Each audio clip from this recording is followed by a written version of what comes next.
जिस तरह से पीएम मोदी और विदेश मंत्री डॉक्टर एस जयशंकर साहब के नेतृत्व में आज की डेट में भारत की फॉरेन पॉलिसी चल रही है और यूक्रेन मसले के ऊपर न्यूट्रल रहने के बावजूद जिस तरीके से एक के बाद एक देश भारत के साथ कॉपरेशन को लगातार आगे बढ़ाने की इच्छा जता रहे हैं, उसको देखकर तो ऐसा लग रहा है कि हम में से कई सारे लोगों को भारत की असली ताकत का एहसास हो या फिर नहीं हो, लेकिन सामने वाले देशों को जरूर है। आज से तकरीबन 50 साल पहले 1971 में जब भारत ने ईस्ट पाकिस्तान से बांग्लादेश का गठन किया था, शायद तब ये किसी ने नहीं सोचा होगा कि अमेरिका और रशिया ये दोनों ही किसी समय पर भारत के ज्यादा करीब आने के लिए आपस में लड़ेंगे भी। तब एक देश भारत के समर्थन में था और दूसरा देश भारत के खिलाफ, जबकि आज सिचुएशन ये है कि ये दोनों देश भारत के ज्यादा करीब आने के लिए आपस में कंपटीशन कर रहे हैं। अमेरिका के लिए कहा जाता है कि अमेरिका की दोस्ती से खरी अमेरिका की दुश्मनी ठीक है, जो कि अफगानिस्तान और फिर यूक्रेन ब्लंडर से साबित भी हो जाता है। कभी कभी जब दो देश आपस में स्ट्रेटेजिक पार्टनर्स होते हैं, ऐसा कई बार हो जाता है कि किसी एक देश को झुकना पड़ता है, लेकिन ऐसा माना जाता है कि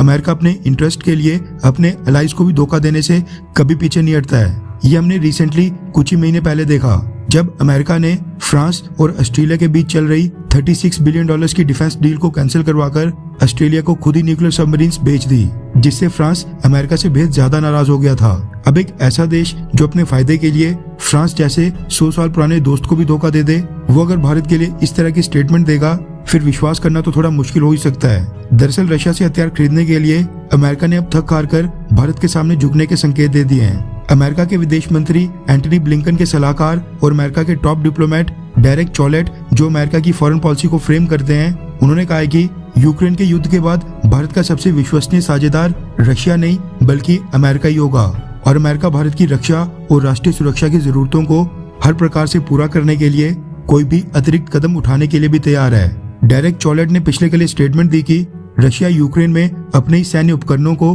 बड़े पैमाने के ऊपर ध्वस्त और यूज करते जा रहा है, इसलिए उसे पहले अपनी सैन्य जरूरतों को पूरा करना होगा। रशिया की क्षमताओं को देखते हुए वो भविष्य में भारत के लिए विश्वसनीय साझेदार बिल्कुल मालूम नहीं पड़ता है। यानी रशिया आज की डेट में यूक्रेन के अंदर अपनी सारी मिलिट्री पावर और एमुनेशंस यूज कर रहा है, जिसके चलते यूक्रेन युद्ध खत्म होने के बाद भी रशिया सबसे पहले भारत की नहीं बल्कि अपनी खुद की सैन्य जरूरतें पूरी करेगा, यानी खुद के लिए पहले हथियार बनाएगा, उसके बाद भारत को सप्लाई करेगा। चॉलेट ने कहा है कि बाइडेन प्रशासन भारत के साथ काम करने के लिए बेहद ज्यादा उत्सुक है, भले ही भारत अपनी रक्षा क्षमताओं और रक्षा आपूर्तिकर्ताओं की विविधता को कायम रखे। यानी अगर भारत चाहे तो अपनी डिफेंस नीड्स के लिए भारत बेशक रशिया या किसी और देश से भी हथियार खरीद ले, लेकिन अमेरिका तब भी भारत को सपोर्ट करते रहेगा। मतलब कि अमेरिका का कहना है कि भारत रशिया से हथियार खरीदता है, रशिया इसलिए भारत का समर्थन करता है, जबकि भारत अमेरिका से हथियार खरीदे या फिर नहीं खरीदे, अमेरिका तब भी भारत का समर्थन करता रहेगा। ये पहली बार है जब अमेरिका ने संकेत दिए कि